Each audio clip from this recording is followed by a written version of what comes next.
കേരളത്തിന്റെ വാണിജ്യ തലസ്ഥാനമായ കൊച്ചിയിൽ അടുത്ത കാലത്ത് റിപ്പോർട്ട് ചെയ്യപ്പെട്ട ഏറ്റവും ക്രൂരവും ആസൂത്രിതവുമായ കുറ്റകൃത്യങ്ങളിലൊന്നാണ് ഭിന്നശേഷിക്കാരനായ യുവാവിനെ ഹണി ട്രാപ്പിൽ കുടുക്കി മർദ്ദിച്ച സംഭവം. ശാരീരികമായ പരിമിതികളെ പോലും പരിഗണിക്കാതെ പണത്തിനു വേണ്ടി ഒരു സംഘം യുവാക്കൾ നടത്തിയ ഈ നീക്കം സമൂഹ മനസാക്ഷിയെ മരവിപ്പിക്കുന്നതാണ്. ഇൻസ്റ്റഗ്രാം എന്ന സോഷ്യൽ മീഡിയ പ്ലാറ്റ്ഫോമിനെ എങ്ങനെ ഒരു ചതിക്കുഴിയായി മാറ്റാമെന്നതിന്റെ ഭീകരമായ ഉദാഹരണമാണിത്. കൊല്ലം നല്ലിള സ്വദേശിയായ 30 വയസ്സുകാരനായ യുവാവാണ് ഈ ക്രൂരതയ്ക്ക് ഇരയായത്. ജന്മനാ ശ്രവണ സംസാര പരിമിതിയുള്ള ഇദ്ദേഹം ഉപജീവനത്തിനായി കൊച്ചിയിൽ ഫുഡ് ഡെലിവറി ബോയിയായി ജോലി ചെയ്തു വരികയായിരുന്നു. കഠിനാധ്വാനം ചെയ്ത് ജീവിക്കുന്ന ഈ യുവാവിനെ ഒരു മാസം മുൻപാണ് പ്രതികളിൽ ഒരാളായ സഫീന ഷുക്കൂർ ഇൻസ്റ്റഗ്രാം വഴി പരിചയപ്പെടുന്നത്. ആദ്യം സാധാരണ രീതിയിലുള്ള സൗഹൃദ സംഭാഷണങ്ങളിലൂടെ തുടങ്ങിയ ബന്ധം പിന്നീട് സഫീന മനഃപൂർവ്വം വഴിവിട്ട ചാറ്റിങ്ങുകളിലേക്ക് എത്തിക്കുകയായിരുന്നു. യുവാവിന്റെ പരിമിതികളെ തങ്ങളുടെ തട്ടിപ്പിനുള്ള വളമാക്കിയെടുക്കുകയായിരുന്നു ഈ ക്രിമിനൽ സംഘം. സഫീന യുവാവുമായി ചാറ്റ് ചെയ്യുന്നത് അവളുടെ സുഹൃത്തും കേസിലെ 2ാം പ്രതിയുമായ അമൽ വേണുഗോപാൽ കൃത്യമായി അറിഞ്ഞിരുന്നു. സത്യത്തിൽ യുവാവിനെ കെണിയിൽ വീഴ്ത്താൻ ഓരോ സന്ദേശവും അയച്ചിരുന്നത് ഇവരുടെ കൂട്ടായ പ്ലാനിങ്ങിന്റെ ഭാഗമായിരുന്നു. ദിവസങ്ങളോളം നീണ്ട ചാറ്റിങ്ങിലൂടെ യുവാവിന്റെ വിശ്വാസം പിടിച്ചുപറ്റിയ സഫീന അയാളെ നേരിട്ട് കാണാനായി പനമ്പള്ളി നഗറിലെ ഒരു ലോഡ്ജിലേക്ക് ക്ഷണിച്ചു. ഫെബ്രുവരി 22-നായിരുന്നു ഈ കൂടിക്കാഴ്ച നിശ്ചയിച്ചിരുന്നത്. തന്റെ പ്രണയിനിയെ കാണാൻ പോകുന്നുവെന്ന വിശ്വാസത്തിൽ ലോഡ്ജിലെത്തിയ യുവാവിന് അവിടെ കാത്തിരുന്നത് മരണതുല്യമായ അനുഭവങ്ങളാണെന്ന് സ്വപ്നത്തിൽ പോലും കരുതിയിരുന്നില്ല. യുവാവ് മുറിയിൽ പ്രവേശിച്ചതിന് തൊട്ടു പിന്നാലെ അമൽ വേണുഗോപാലും മറ്റു സുഹൃത്തുക്കളായ ജോൺ, രാഹുൽ, ആനന്ദ് മുരുകൻ എന്നിവരും മുറിയിലേക്ക് അതിക്രമിച്ചു കയറി. ഒരു വലിയ സംഘം തന്നെ വളഞ്ഞതോടെ താൻ ഒരു വലിയ കെണിയിൽ അകപ്പെട്ടുവെന്ന് യുവാവിന് ബോധ്യപ്പെട്ടു. അവിടെ നിന്നും രക്ഷപ്പെടാൻ ശ്രമിച്ചെങ്കിലും പ്രതികൾ അതിക്രൂരമായി അയാളെ തടഞ്ഞു വെക്കുകയായിരുന്നു. പ്രതികളുടെ ലക്ഷ്യം യുവാവിനെ ഭീഷണിപ്പെടുത്തി വലിയൊരു തുക തട്ടിയെടുക്കുക എന്നതായിരുന്നു.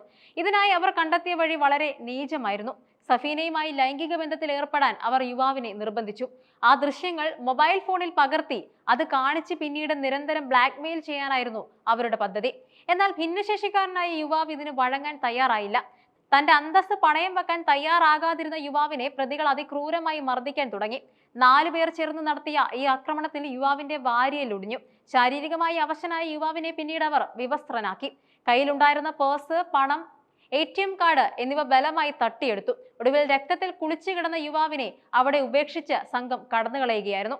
സംഭവത്തിന് ശേഷം തന്റെ താമസ സ്ഥലത്തെത്തിയ യുവാവിനെ സുഹൃത്തുക്കളാണ് ആശുപത്രിയിൽ എത്തിച്ചത്.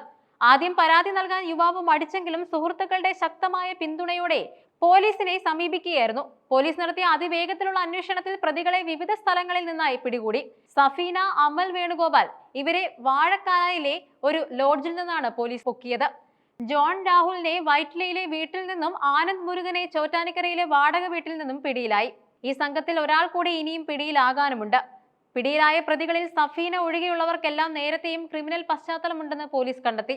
പലരും വധശ്രമം ഉൾപ്പെടെയുള്ള കേസുകളിൽ പ്രതികളാണ്. ഈ പുതിയ കേസിന്റെ ഗൗരവം പരിഗണിച്ച് പ്രതികളുടെ മറ്റു കേസുകളിലെ ജാമ്യം റദ്ദാക്കാനുള്ള നടപടികളും പോലീസ് ആരംഭിച്ചിട്ടുണ്ട്. ഈ കേസിൽ ഏറ്റവും കൂടുതൽ ചർച്ചയായത് 1ാം പ്രതിയായ സഫീനയുടെ പെരുമാറ്റമാണ്. ഒരു മനുഷ്യനെ ക്രൂരമായി മർദ്ദിച്ച കേസിലും പണം തട്ടാൻ ശ്രമിച്ച കേസിലും പ്രതിയായിട്ടും സ്റ്റേഷനിലെത്തിയ സഫീനയ്ക്ക് യാതൊരു കുലുക്കവും ഉണ്ടായിരുന്നില്ല. മാധ്യമപ്രവർത്തകർ ക്യാമറയുമായി എത്തിയപ്പോൾ അവരെ നോക്കി പരിഹാസത്തോടെ ചിരിക്കുകയും നല്ല ഫോട്ടോ എടുക്കണേ എന്ന് വിളിച്ചു പറയുകയും ചെയ്തത് കേരളം ഞെട്ടലോടെയാണ് കണ്ടത്.